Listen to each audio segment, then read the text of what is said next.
দেখুন, আমরা বারবার বলে এসেছি যে এই জাতীয় মহিলা কমিশন বা এই ধরনের যে সংস্থাগুলি আছে, এরা এদের বিশ্বাসযোগ্যতা, গ্রহণযোগ্যতা, নিরপেক্ষতা জলাঞ্জলি দিচ্ছে বিজেপির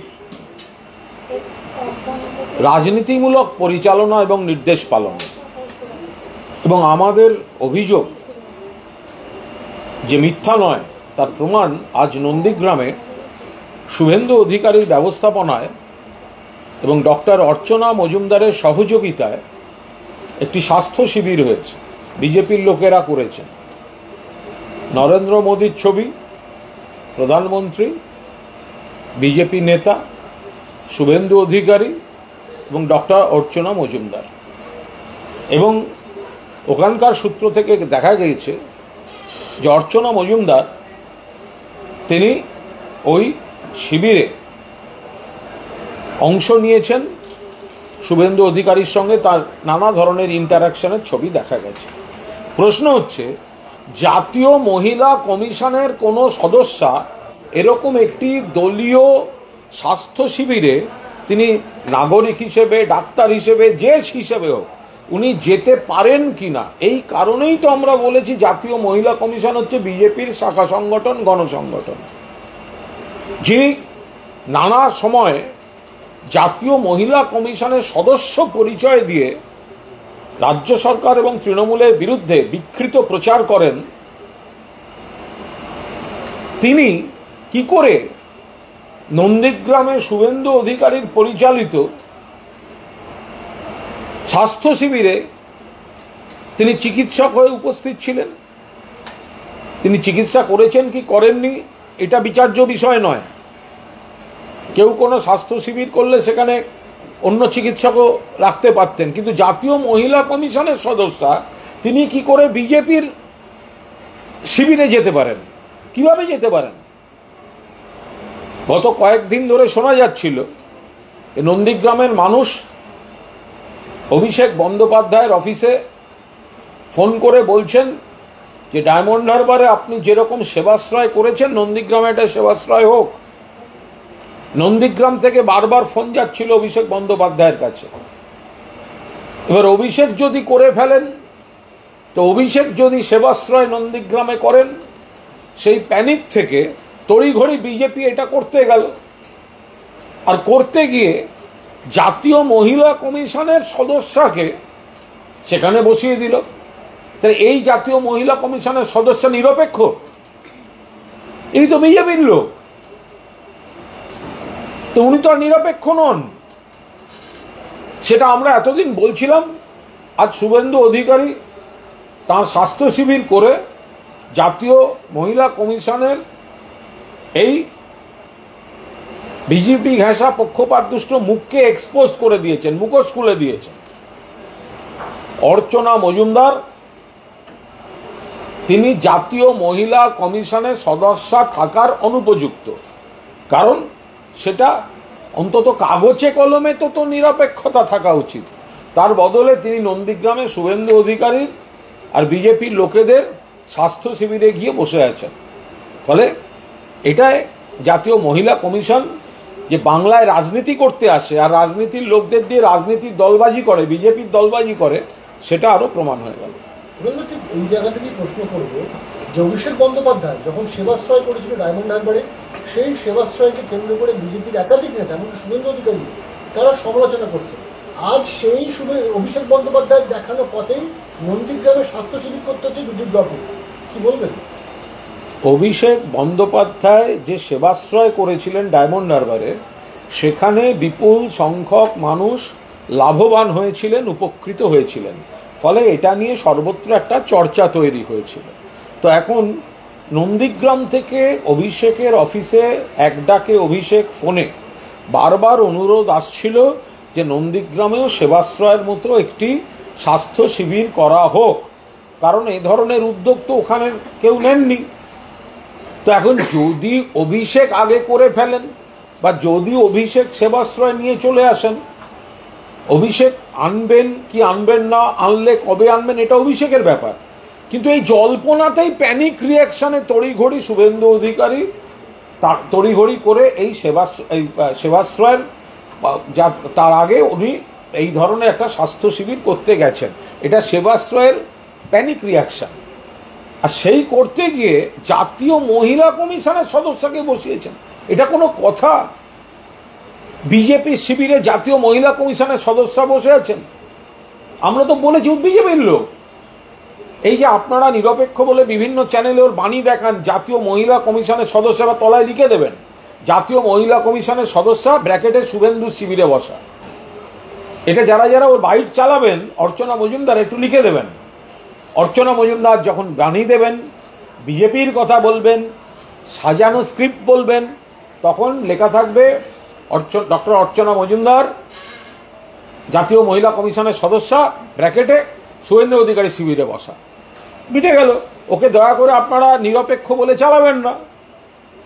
উনি তো নিজে প্রমাণ করে দিলেন। এরপরে যদি মিডিয়া ওকে মহিলা কমিশনের সদস্য বলে নিরপেক্ষতার বানিয়ে দিয়ে ওর ওর ওর সংলাপ প্রচার করে, তাহলে ধরতে হবে যে সবাই মিলে প্রভাবিত হয়ে এই ধরনের জিনিস হচ্ছে। ওনারা মহিলা কমিশনের সদস্য পদে থাকার কোনো প্রশ্নই থাকা উচিত না। যদিও গোটা মহিলা কমিশনটাই দিল্লির ওটা বিজেপি গণসংগঠন। মিঠুন চক্রবর্তী বলছে এসআইআর নিয়ে যে কেউ না কেউ তো ভয় তৈরি করছে, আর এমন ভয় দেখাচ্ছে যে মরেই যাচ্ছে। কমিশন তো বলেনি তাড়িয়ে দেবে, তাহলে মরে যাওয়ার কি আছে? এরকম একটা মন্তব্য কারণ উনি যখন রাজনীতির মঞ্চে দাঁড়িয়ে বলেন মারবো, এখানে লাশ পড়বে শ্মশানে, তো তখন উনি মেরে ফেলার ভয় দেখান না, নইলে শ্মশানটা আসবে কোথার থেকে? মিঠুন চক্রবর্তী যখন মঞ্চে দাঁড়িয়ে বক্তৃতা করতে গিয়ে মারবো, এখানে লাশ পড়বে শ্মশানে, তো সেই হুমকিটার কি হয়? আর এসআইআর নিয়ে তৃণমূল কংগ্রেস কোনো ভয় দেখাচ্ছে না। ভয়টা দেখিয়েছে মিঠুন চক্রবর্তী দলের নেতারা। 1 কোটি মানুষের নাম বাদ দিয়ে দেবো, বাংলাদেশে পাঠিয়ে দেবো। এগুলো কারা বলেছে? মিঠুন বাবুরা বলেছেন, মিঠুন চক্রবর্তী দলের লোকেরা বলেছে।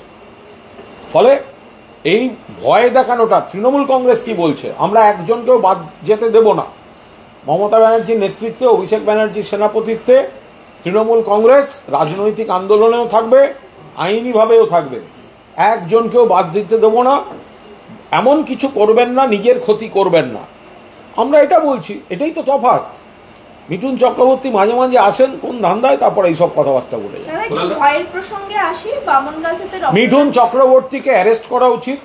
মিঠুন চক্রবর্তী 5খানা চিটফান্ডের সুবিধাভোগী। 5খানা চিটফান্ড থেকে তিনি সুবিধা নিয়েছেন। তিনি আশ্রয় পেতে বিজেপিতে গেছেন।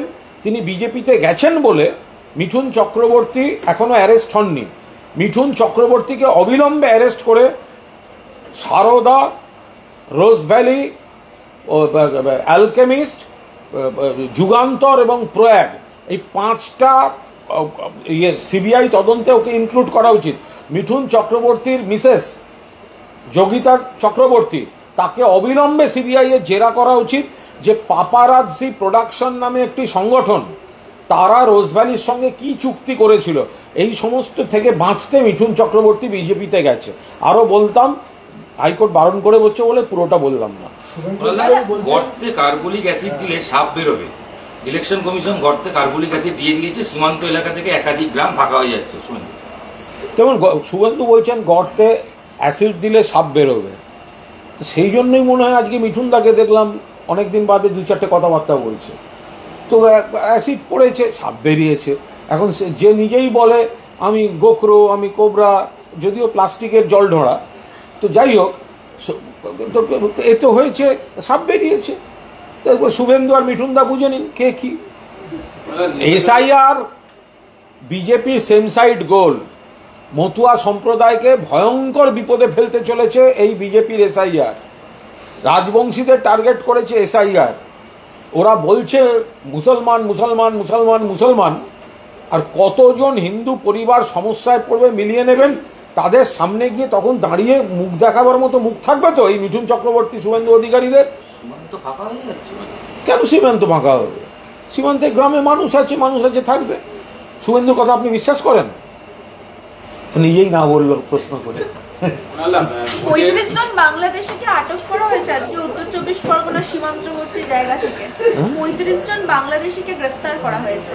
তা যদি কেউ গ্রেফতার মতো আচরণ করে থাকে তার গ্রেফতার করেছে, বাংলাদেশি বলে গ্রেফতার করা হয়েছে তাদের অনুপ্রবেশকারী হিসেবে। তো এইটাই তো বিএসএফ এর কাজ। কি আশ্চর্য, ওদিক থেকে এদিকে আসুক বা এদিক থেকে ওদিকে ফিরুক, তাহলে তো প্রশ্ন হবে এদেরা যখন ঢুকেছিল তখন বিএসএফ আঙুল চুষছিল, ঢুকতে দিয়েছিল কেন?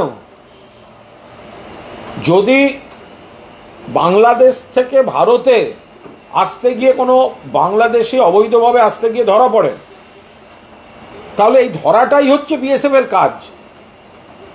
আর যদি একজনও এ পাশ থেকে ও পাশে ফিরে যেতে গিয়ে ধরা পড়েন, তাহলে বিএসএফ কোয়েশ্চেনেবল যে সে লোকটাকে কিসের বিনিময়ে ঢুকতে দিয়েছিল তারা। দুতরফেই দায়টা কিন্তু বিএসএফ এর। পূর্ব বর্ধমানের এক পরিযায়ী শ্রমিকের মৃত্যু, তামিলনাড়ুতে কাজ করতে গিয়ে ওনার মৃত্যু হয়েছে। পরিবারের লোকজনদের বক্তব্য যে এসআইআর আতঙ্কেই ওনার মৃত্যু। কি বলবেন, মানে আরো একটা মৃত্যু? দেখুন, পরপর এই ধরনের মৃত্যুর খবর অত্যন্ত দুঃখজনক এবং দুর্ভাগ্যজনক। এই জামালপুরের ঘটনা আমরা সমস্ত খবরাখবর আরও নিচ্ছি। আসলে সমস্যাটা হচ্ছে এই যে এসআইআর বা এনআরসি এবং বিজেপির নেতারা যে এই ভয় দেখিয়েছেন বার করে দেবো, বাদ দিয়ে দেব, এগুলোতে সাধারণ মানুষ সবাই এটা খুবই হিন্দু মুসলমান নির্বিশেষে অত্যন্ত উদ্বিগ্ন। এবং বেশ কিছু পরিবার এই চাপটা নিতে পারছেন না, বেশ কিছু ব্যক্তি এই চাপটা নিতে পারছেন না। তাই এই রাজনীতির বলি হয়ে, বিজেপির রাজনীতির বলি হয়ে এই ধরনের ঘটনা ঘটছে। আমরা বারবার বলছি মমতাদির নেতৃত্বে, অভিষেকের সেনাপতিত্বে আমরা পাশে আছি। আপনারা দয়া করে নিজেদের ক্ষতি করবেন না, পরিবারের ক্ষতি করবেন না। গণ আন্দোলন দিয়ে আমরা আপনাদের অধিকার রক্ষা করব, আইনি পথে থাকবে, কোনো বৈধ ভোটার বাদ যাবেন না। কিন্তু এই যে মানুষের মধ্যে প্যানিকটা ঢোকাচ্ছে, বীরভূমের অন্তঃসত্ত্বা সোনালী বিবি আজও রয়ে গেলেন বাংলাদেশের জেলে। হাইকোর্ট নির্দেশ দেওয়ার পরেও কেন্দ্রীয় সরকার এখনও ফেরাতে পারল না। ফলে মানুষ আতঙ্কে, উদ্বিগ্নে, চাপে, টেনশনে, যদি কোনো খারাপ আত্মঘাতী এই ধরনের পদক্ষেপ অত্যন্ত দুঃখজনক। এর গোটা দায় দিল্লির।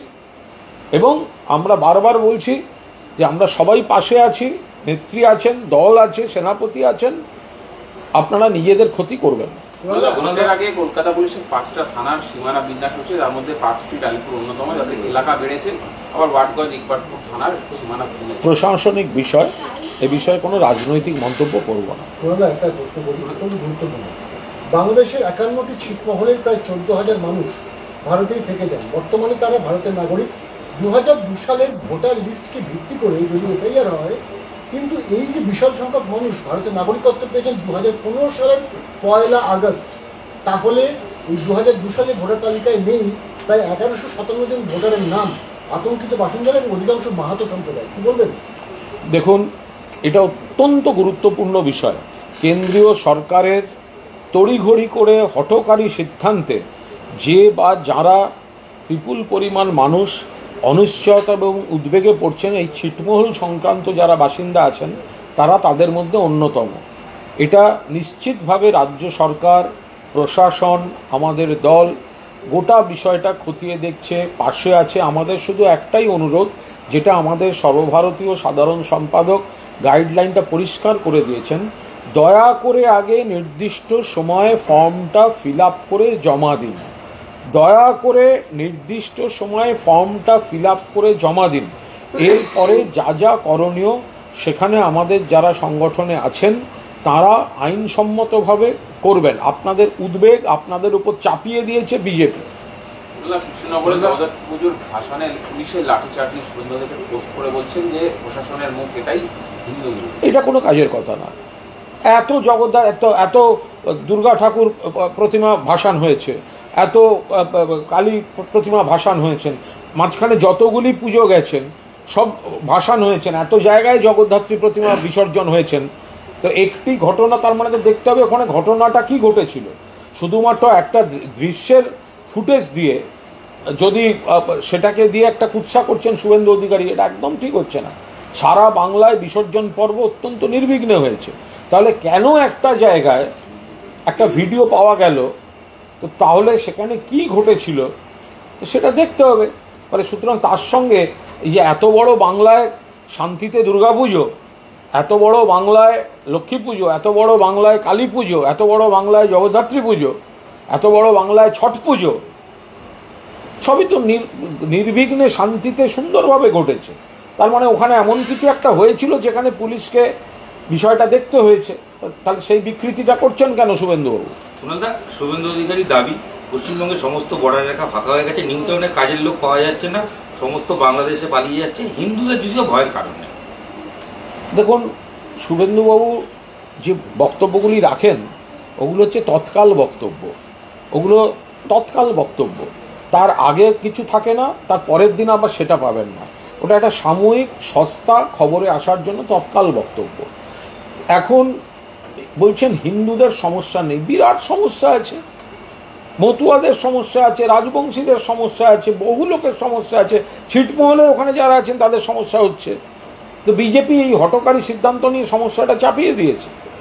আর সীমান্ত এলাকায় আমরা তো পরিষ্কারভাবে বলছি যে যদি কোনো একজনও অবৈধ কেউ থাকেন, এই দায় তো অমিত শাহের বিএসএফের।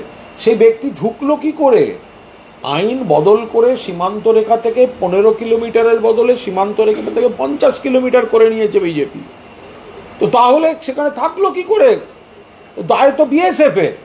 আমাদের পরিষ্কার বক্তব্য, একজনও বৈধ ভোটার বাদ যাবে না, একজনও অবৈধ ভোটার থাকবে না, যেটা মহারাষ্ট্র দিল্লির ভোটার লিস্টে ছিল। 50% এসআইআর হলেই তৃণমূল হেরে যাবে, 100% তো এসআইআর তৃণমূল করতেই দেবে না, 50 হলেই। আমরা আবার বলছি, আপনাদের এসআইআর আপনার যেটা করতে চাইছেন শুভেন্দুবাবু, এগুলো শুভেন্দুবাবুর প্যানিক রিয়াকশন, দলের কর্মীদের মানসিকতা তলানিতে, মনোবল ভেঙে গেছে, তাদের চাঙ্গা রাখতে বলছেন। বিভৎসভাবে হাঁটতে চলেছে বিজেপি। এবং লিখে রেখে দিন, বিরোধী দলনেতা হতে গেলে যে 30 জন বিধায়ক দরকার, সেই 30-এ এবার বিজেপি পৌঁছবে না। কিছু মানুষকে সাময়িকভাবে প্রভাবিত করে ভুল বুঝিয়ে যে কটি ভোট তারা পেয়েছিল, এবার বাংলার প্রতি লাগাতার বঞ্চনা, প্রতিশোধ সমস্ত করতে করতে এই বাঙালির প্রতি অপমান এবং সর্বশেষ মানুষের অস্তিত্বে টান মারা, পরিচয় নিয়ে টান মারা, বিজেপি বাংলা থেকে মুছে যাবে। ডিউটির জন্য স্কুল থেকে ছুটি এবং নিরাপত্তা না দিলে কাজে যোগ দেবেন না, কালকে হয়ে গেছে। নন্দীগ্রামের ক্ষেত্রে শুভেন্দুর বক্তব্য, বিজেপি যে কেউ দাঁড়ালে সেই জিতবে। নন্দীগ্রামে তৃণমূলকে কোনো হিন্দুরা পছন্দ করে না, তৃণমূলে একটা ভোটও হিন্দুদের ভোট পাবে না। নন্দীগ্রামে তো শুধু নন্দীগ্রাম থেকে ফোন গেছে অভিষেকের অফিসে যে সেবাশ্রয়ের প্রজেক্টটা নিয়ে আমাদের এখানে একটু আসুন। অভিষেক আসবেন কি আসবেন না, সেবাশ্রয় হবে কি হবে না, হলে কবে হবে পরের কথা। শুভেন্দুবাবু এবং ওখানকার বিজেপি এতটাই আতঙ্কে আছেন যে তড়িঘড়ি আজকে একটা টেবিল পেতে নানা ধরনের শিশি বোতল নিয়ে বসতে হয়েছে। এবার তার মধ্যেই তো ওই জাতীয় মহিলা কমিশনের সদস্যকে নিয়ে বসে এক্সপোজড হয়ে গেছে যে বিজেপির শাখা সংগঠন এই জাতীয় মহিলা কমিশন। তো অভিষেকের সেবাশ্রয়ের উপর দাঁড়িয়ে প্যানিক রিয়াকশানে স্বাস্থ্য শিবির করতে হচ্ছে। তো ফলে নন্দীগ্রাম থেকে এবার তৃণমূলের যিনি প্রার্থী দাঁড়াবেন তিনি আইনসম্মতভাবে লোডশেডিং না করে নির্বাচন কমিশনকে কাজে না লাগিয়ে তিনি বিধায়ক হবেন। বিজেপি নেতা অমিত মালব্য সবার মাধ্যমে পোস্ট করেছেন, করে লিখেছেন বিশরপাড়া শহর সংলগ্ন এলাকা, এবং সেখানে তিনি অভিযোগ করছেন 25 বছর ধরে তৃণমূল এবং সিপিএম এদের ভোট ব্যাংক হিসেবে ব্যবহার করছে, যারা সেখান থেকে পালিয়ে গেছে। তারা এখন বুঝেছে যে এখানে কোনো ঠাঁই নেই, এই দেশে তারা পালাচ্ছে। এই যে অমিত মালব্য, একে কেউ সশরীরে ভালোভাবে দেখেছে কোনোদিন বাংলায়? পাশ দিয়ে হেঁটে গেলে চিনতে পারবে? একটা টুইট করে হাওয়ায় ভাসিয়ে দিলেন। 26 সালের ইলেকশনের পর বিজেপি নেতাদের খুঁজে পাওয়া যাবে? এরা সব ভোটের আগে জেগে ওঠে, এসব কুৎসা করার জন্য জেগে ওঠে। শুধু হিন্দুদের পাশে আছি বলে হিন্দুদের এত বড় ক্ষতি করা, এই এসআইআরটা চাপিয়ে দিয়ে রাজবংশী থেকে, ছিটমহল থেকে, এই মতুয়া সম্প্রদায় পর্যন্ত, তারপরেই বড় বড় কথা বলছেন অমিত মালব্যরা। 1.5 থেকে 2 মাস যাক, যখন রাজবংশী থেকে মতুয়া বহু হিন্দু তারা বুঝতে পারবেন যে এই এসআইআর নিয়ে কত বড় সমস্যায় বিজেপি তাদের ফেলেছে, আমি সেদিন দেখবো এই অমিত মালব্যরা কোথায় থাকেন। এ মশাই আপনি টুইটে বোঝান কেন? অমিত মালব্য সশরীরে বাংলার একটা গ্রামে এসে একটা দেখিয়ে বলুন না, আমি হচ্ছি সেই অমিত মালব্য যিনি বলেছে যে বাংলা বলে কোনো ভাষা নেই, বাংলা মানে বাংলাদেশি ভাষা। শুধু আপনি টুইটে কথা বলেন কেন? বাংলার মাটিতে, বাংলার একটা গ্রামে সশরীরে দাঁড়িয়ে ক্ষমতা থাকলে সেটা বুঝিয়ে যান না।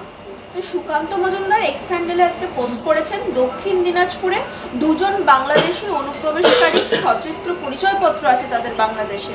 সেই সমস্ত কিছু নিয়ে পুলিশের কাছে বারবার দ্বারস্থ হলেও পুলিশ কোনো পদক্ষেপ নেননি এবং মুখ্যমন্ত্রীর নির্দেশে এই পদক্ষেপ নেওয়া হচ্ছে না বলে উল্লেখ। আমি একটা জিনিস বুঝতে পারছি না, তারা ঢুকলো কি করে? বিএসএফটা তো সুকান্ত বাবুদের, যে বালুরঘাটে যদি উনি বাংলাদেশি খুঁজে পান তাহলে ওনার প্রথমে উচিত বিএসএফ এর এগেনস্টে কমপ্লেন ফাইল করা হোম মিনিস্ট্রিতে, যে বিএসএফ কি করে বাংলাদেশি পরিচয়পত্র থাকা সত্ত্বেও, তার মানে সীমান্তে বিএসএফ কি করে, কিসের বিনিময়ে ঢুকতে দিয়েছে? দায়িত্ব তো বিএসএফ এর, কেন্দ্রীয় সরকারের, হোম মিনিস্ট্রির। সুকান্তবাবুকে এখনও হোম মিনিস্টারকে বিএসএফ এর বিরুদ্ধে চিঠি দিয়েছেন? ওনার তো উচিত প্রথমে বিএসএফ এর বিরুদ্ধে আগে চিঠি দিন, যে কি করে সীমান্ত টপকে বাংলাদেশি ঢুকলো, তারপর কথা বলবেন। আপনি বেশি একটু অনুপ্রেরণার কথা বলছেন, তো এই তৃণমূলের ডিজিটাল যোদ্ধার পর এবার বিজেপি নম যুবা যোদ্ধা 26কে লক্ষ্য রেখে একটা কর্মসূচি চালু। ওদের দেখুন, ওদের কোনো সেই অর্থে যুবা বলে কিছু নেই, মানে নবযুবা যোদ্ধা বিজেপি পুরোটাই নকল করে করে চলতে চায়। ওদের কমিটি নেই, লোক নেই, জোন নেই, গোষ্ঠীদ্বন্দ্ব, ওদের লোকজন কোথায়? তারা সব আস্তে আস্তে সব বসে যাচ্ছে। ওরা জানে গোহারা হারবে, ফলে বিজেপি তৃণমূলকে দেখে, তৃণমূলের ডিজিটাল বাহিনীকে দেখে, সোশ্যাল মিডিয়ার বাহিনীকে দেখে এসব করতে যাচ্ছে। বলছে বিজেপির নাকি আবার ডিজিটাল যোদ্ধা বাহিনী তৈরি হবে। ওই পুজোরও ইচ্ছা হয় চিত হয়ে শোয়ার, আর গামছার ইচ্ছা হয় ধোপার বাড়ি যাওয়ার।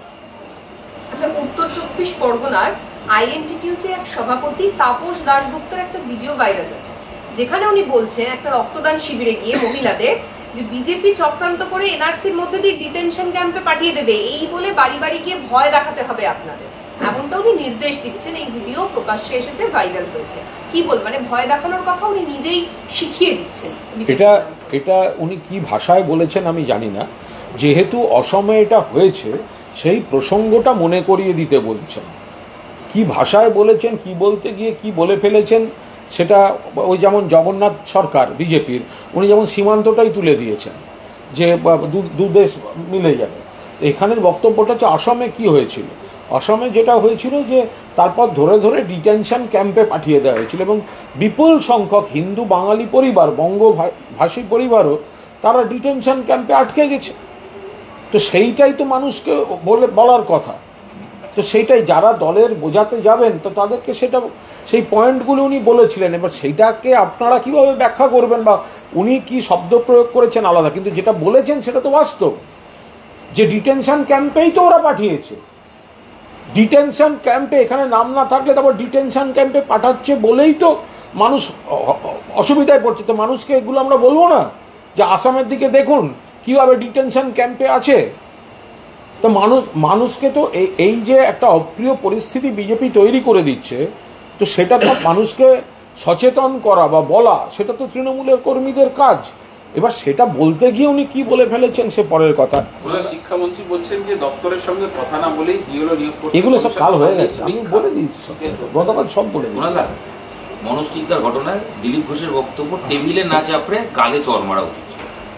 ওটা হচ্ছে দিলীপ বাবুর, মানে উনি একটু ওনার দলের মধ্যে যেহেতু ওনাকে চূড়ান্ত কোণঠাসা আছেন, আর এই ধরনের কথাগুলো ওনারা যত বলবেন তত বিচ্ছিন্ন হবে। মানে মানুষ বিজেপি সম্পর্কে খারাপ ভাববেন, সেটা দিলীপবাবু ইচ্ছাকৃতভাবেই বলেছেন। কারণ দিলীপবাবু চান না যে অন্য কেউ সভাপতিত্বে থাকলে যে মানে বিজেপির কোনো ভালো হোক, যাতে বিজেপি সম্পর্কে মানুষ খারাপ ভাবে, এই জায়গাটা গালে মারতে হবে, মানে মানুষ বিরক্ত হবেন। তো দিলীপবাবু এটা বিজেপি যাতে অপ্রিয় হয়, আরও খারাপ করে, সেটা উনি ত্বরান্বিত করে দিচ্ছেন। বীরভূমের 162 জন বিএলও তাদের বিরুদ্ধে কমিশনকে চিঠি দিয়েছে বিজেপি, শাসক দল ঘনিষ্ঠ। দক্ষিণ বর্ধমান সেখানেও বলছে যে বিধায়ক ঘনিষ্ঠ তাকে বিএলও বানানো হয়েছে। এইরকম বিভিন্ন জায়গায় রাজ্যের বিভিন্ন জেলা থেকে শাসক ঘনিষ্ঠ বিএলওদের নিয়োগ করা হচ্ছে বলে অভিযোগ হচ্ছে। দেখুন, এরকম অনেক পাওয়া যাবে যারা হয়তো সিপিএমের সমর্থক, যে 2-4 জন সিপিএমের সমর্থক, এরম পাওয়া যাবে কোনো পকেটে হয়তো সে বিজেপির সমর্থক, কোনো পকেটে পাওয়া যাবে অন্য কোনো দলের সমর্থক। আর যারা বিএলও হচ্ছে, এত সংখ্যক বিএলও, তারা তো এই মানে মানে এই সমাজেই আছেন, তাদের তো কোনো না কোনো একটা রাজনীতি সচেতনতা তো থাকতেই পারে। এবার তৃণমূলের সংখ্যাটা চারপাশে বেশি, তৃণমূল সমর্থক বেশি, কিন্তু তার মানে ওখানে কোনো পুরনো বাম সমর্থক থাকতেই পারেন। আপনি যদি সরকারি কর্মচারীদের মধ্যেও দেখেন, তাহলে বাম ওই যে যারা সব ওই ডিএ নিয়ে কাজ না করে রাস্তাঘাটে ঘুরে বেড়ান, তারপরে দিল্লিতে গিয়ে বিজেপির বাড়িতে ভাড়া থাকেন, তো তারাও তো সেই সরকারি কর্মচারী। ফলে এটা তো মানে কোথাও কাউকে আপনি বলছেন তৃণমূলের ঘেঁষা, তো অন্য দলেরও ঘেঁষা, তারা কম হলে আপনাদের দুঃখ পেলে আমরা কি করবো? আচ্ছা, এসআইআর আবহে ভোটারদের সহযোগিতায় সিপিএম এবার ডিজিটালাইজেশনের উপরে নজর দিচ্ছে। সোশ্যাল মিডিয়ায় ফর্ম বিলি থেকে শুরু করে সাহায্যের কর্মসূচি, সাধারণ মানুষের সঙ্গে যোগাযোগ, সবটাই ডিজিটাল প্ল্যাটফর্ম থেকে সারবে এবার সিপিএম, এবং সরাসরি কেন্দ্র এবং রাজ্য কমিটির সদস্যদের সঙ্গেও কথা বলবেন তারা। সিপিএম এর এই ডিজিটালাইজেশন কি বলবেন? দেখুন, এই সিপিএম একসময় বলেছিল বাংলায় কম্পিউটার ঢুকতে দেবো না, এই সিপিএম একসময় বলেছিল প্রাথমিক শিক্ষা থেকে ইংরেজি তুলে দেবো। ফলে সেই সিপিএম এসে আজকে হঠাৎ, অ্যাকচুয়ালি ওরা আছে তো শুধু ডিজিটালি আছে, ঠিক আছে, ওটা তো মানে সিপিআইএম ডি, সিপিআইএমের তো গ্রাউন্ডে আর নেই, সিপিএম পার্টিটার নাম হয়ে গেছে সিপিআইএম ডি। আমাদের তৃণমূলকে দেখুন, রাস্তায় আছে, পাড়ায় পাবেন, ডিজিটালিও পাবেন, কিন্তু সিপিএমকে তো আপনি পাড়া এলাকা এইসব পাবেন না। 2-4টে লোক ব্রিগেড বা কোথাও যদি দেখতে পান লাল ঝান্ডা নিয়ে, সেগুলো আবার বাড়িতে এসে বুথে বিজেপিকে ভোট দেয়। ফলে একটা সিপিএম ডি আপনি দেখবেন, ওদের সব নতুন প্রজন্মের নানা রকম নাম আছে, আগুন পাখি, সাবমেরিন, হেলিকপ্টার, এসব ওদের সব নাম আছে ওদের, এগুলো সব ডিজিটালেই থাকে। পাড়ায় জামানত জব্দ হয়, পাড়ায় জামানত জব্দ হয়, গোহারা হারে, 26ও হারবে। এই যতগুলো ডিজিটাল বিপ্লবী, ফেসবুক বিপ্লবীকে দেখেন, আপনি একটা কেন্দ্র বলুন যে ওখানে দাঁড়াবো জিতবো, একটা বলতে পারবে না। যত ফেরেববাজি হচ্ছে সমস্ত এই সোশ্যাল মিডিয়া। উত্তর কলকাতার জোড়াসাঁকো, শ্যামপুকুর, মানিকতলা, কাশীপুর, বেলগাছি, এই সমস্ত এলাকায় যেহেতু বেশি অবাঙালি মানুষজন থাকে, সেই জায়গা থেকে এই এলাকাগুলোকেই টার্গেট করে এগোতে চাইছে বিজেপি। অবাঙালি ভোটে এই 4টি কেন্দ্র আদৌ তাদের কোনো ফল দিতে পারবে? কোনো ফল দিতে পারবে না। বাঙালিরাও ভোট দেবেন মমতা বন্দ্যোপাধ্যায়কে, অবাঙালিরাও ভোট দেবেন মমতা বন্দ্যোপাধ্যায়কে, কারণ সবাই জানেন মমতা বন্দ্যোপাধ্যায় সরকার গঠন করবে, মমতা বন্দ্যোপাধ্যায় উন্নয়নে দেন, মমতা বন্দ্যোপাধ্যায় শীত গ্রীষ্ম বর্ষা তৃণমূল সরকার ভরসা। তো সুতরাং আপনি যে কেন্দ্রগুলোর নাম বললেন, নিশ্চিতভাবে অবাঙালি, বহু দীর্ঘদিন ধরে অবাঙালি পরিবার তারা আছেন। কিছুদিনের জন্য কিছু পরিবারকে বিজেপি সাময়িকভাবে বিভ্রান্ত করেছিল হয়তো, তাই কোথাও কোথাও কিছু কিছু কোনো বুথে ভোট পেয়েছিলেন, সেই ভোটগুলো সমস্ত এবার তৃণমূল কংগ্রেসে ফেরত আসবে, মিলিয়ে নেবেন 26। জানা যাচ্ছে যে আগামী 4 নভেম্বর সুব্রত ঠাকুরের নেতৃত্বে মতুয়া ঠাকুরবাড়িতে আরেকটা সংগঠন শুরু হয়েছে। আমি এ নিয়ে কোনো মন্তব্য করবো না। সেটা হচ্ছে যে প্রথমে পানিহাটি, তারপর টিটাগড়, গতকাল বর্তমানে জামালপুর, যিনি তামিলনাড়ু থেকে মারা গেছেন। প্রশ্ন হলো যে একজন হিন্দু তিনি পরিযায়ী শ্রমিক হতেই পারেন, তিনি তামিলনাড়ুতে কাজ করতেই পারেন, এসআইয়ের আতঙ্কে মারা যাবেন কেন, এটা নিয়ে মারা যাবেন বলে পরিবার বলেছে। এসআইআর নিয়ে প্রশ্ন রয়েছে, কমিশনের নিরপেক্ষতা নিয়ে প্রশ্ন রয়েছে, কিন্তু এই মৃত্যু নিয়ে রাজনীতি এবং যে কোনো মৃত্যুকে এসআইআর এর আতঙ্কে চাকরি দেওয়া হচ্ছে বলে অভিযোগ করছে বিজেপি, একই সঙ্গে অভিযোগ করছে সিপিএম। দেখুন, যে কোনো মৃত্যুকে কোনো অবস্থায় এসআইআর আতঙ্কের মৃত্যু বলে চালানো হচ্ছে না। আপনারা হিসাব করে দেখুন যে গতকাল পশ্চিমবঙ্গে মোট কতজন মারা গেছেন। নিমতলা শ্মশান, কেওড়াতলা শ্মশান, বিভিন্ন জেলা হাসপাতাল, কবরস্থান, মর্গ, সমস্ত হিসাব করে দেখুন কতজন মোট মারা গেছেন। কই তো সেগুলো নিয়ে তো কোনো অভিযোগ হচ্ছে, কে অসুস্থ হয়ে মারা গেছেন, কে দুর্ঘটনায় মারা গেছেন। সমস্যাটা তো হচ্ছে যার পরিবার সেই অভিযোগটা করছে। তৃণমূল কেন রাজনীতি করতে যাবে?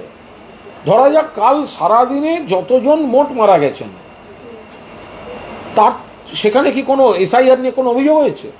যাদের পরিবার বুঝতে পারছেন আতঙ্কে আছেন, চিন্তায় আছেন, একটা প্যানিক রিয়াকশন চলছে, তার মধ্যে দিয়ে কেউ এই ধরনের একটা সর্বনাশী সিদ্ধান্ত নিয়ে ফেলছে নিজের উপর, শুধু সেইটা নিয়ে বলা হয়েছে, তো সেটা তো আর রাজনীতি নয়। তো মানুষকে সাবধান করতেই তো বলতে হবে যে আপনারা এই জিনিসটা করবেন না। মমতা ব্যানার্জি পাশে আছে, অভিষেক ব্যানার্জি পাশে আছেন, তৃণমূল কংগ্রেস পাশে আছে, আপনি বৈধ নাগরিক হলে আপনি নিশ্চিন্তে থাকুন। ফলে মোট মৃত্যুর সংখ্যা আর পরিবার থেকে অভিযোগ করা এসআইআর জনিত আত্মহত্যা, এই সংখ্যা দুটো কখনোই এক নয়। তো সুতরাং এই ধরনের অভিযোগ, রাজনীতি করার অভিযোগ তৃণমূলকে করা হবে কেন? আপনারা টোটাল শ্মশান, টোটাল কবরস্থান আর টোটাল অন্য যা যা আছে যোগ করে দেখুন, আর তারপর তুলনা করুন পরিবার যে এসআইআর অভিযোগ করছে তার সঙ্গে। আচ্ছা, বিএলওরা কিন্তু আবার চিঠি দিয়েছে রাজ্যের মুখ্য নির্বাচনী আধিকারিককে, মানে তারা একই জায়গায় এখনো দাঁড়িয়ে রয়েছে, যদি এই সমস্যার নিষ্পত্তি না হয় কাজ তারা করবেন না 4 তারিখ। বিএলওর যে সমস্যাটার কথা গতকাল সামনে এসেছে, এ বিষয়ে মাননীয় শিক্ষামন্ত্রী খুব স্পষ্টভাবে জানিয়েছেন যে বিএলওরা শিক্ষক শিক্ষিকা যারা সকালে 10টা বা 11টা থেকে স্কুল করবেন এবং 4টে-5টা অবধি স্কুল করবেন, তারপরে তারা কিভাবে কাজ করবেন বিএলওর কাজ, তারা তো কাজটা করতে চান, কিন্তু স্কুলে পুরো ক্লাস নিয়ে, পরীক্ষা নিয়ে, সন্ধ্যের পর বাড়িতে খাতা দেখার বিষয় থাকবে, এই সমস্ত চাপটা নেওয়ার পর তাহলে কি তারা মাঝরাত অবধি এলাকায় আর বাড়ি বাড়ি ঘুরবেন? মাননীয় শিক্ষামন্ত্রী স্পষ্টভাবে বলেছেন এর দায় হচ্ছে ইলেকশন কমিশনের, কারণ ইলেকশন কমিশন কোনো রিকুইজিশন দেয়নি। ডিআই অফিসরা জানে না, ডিআই অফিসগুলি অন্ধকারে, কর্তৃপক্ষ স্কুল শিক্ষা বিভাগ অন্ধকারে। তো ফলে যে বিএলওরা এই সমস্যার কথা বলছেন তাদের সমস্যাটা জেনুইন সমস্যা। একজন কতক্ষণ কাজ করবেন সম্ভব নাকি? বাস্তব এটা হয় না, শারীরিকভাবে হয় না, মানসিকভাবে হয় না, সামাজিকভাবে হয় না। এবং শিক্ষামন্ত্রী বা শিক্ষা দপ্তর বা রাজ্য সরকার নিশ্চিতভাবে তাদের সমর্থন জানাচ্ছেন, তাদের লজিককে গুরুত্ব দিচ্ছেন। তো এটা তো বলতে হবে ওই ওদের ওই ইলেকশন কমিশনকে, তারা রিকুইজিশন দেবেন আমার এত বিএলও লাগবে, তাহলে স্কুলের পঠন পাঠন বাকিদেরটা ঠিক রেখে কিভাবে ওই কাজটা করা যায় সেই অনুযায়ী লোক দেবেন এখান থেকে। নির্বাচন কমিশন বলছে সারা দেশের মধ্যে পশ্চিমবঙ্গে বিএল এর সংখ্যা এখনো পর্যন্ত সবচেয়ে কম, শাসক বিরোধী উভয় পক্ষেরই নাম দিতে অনেক। এটা নিয়ে এক্ষুনি কোনো মন্তব্য করবো। ওকে।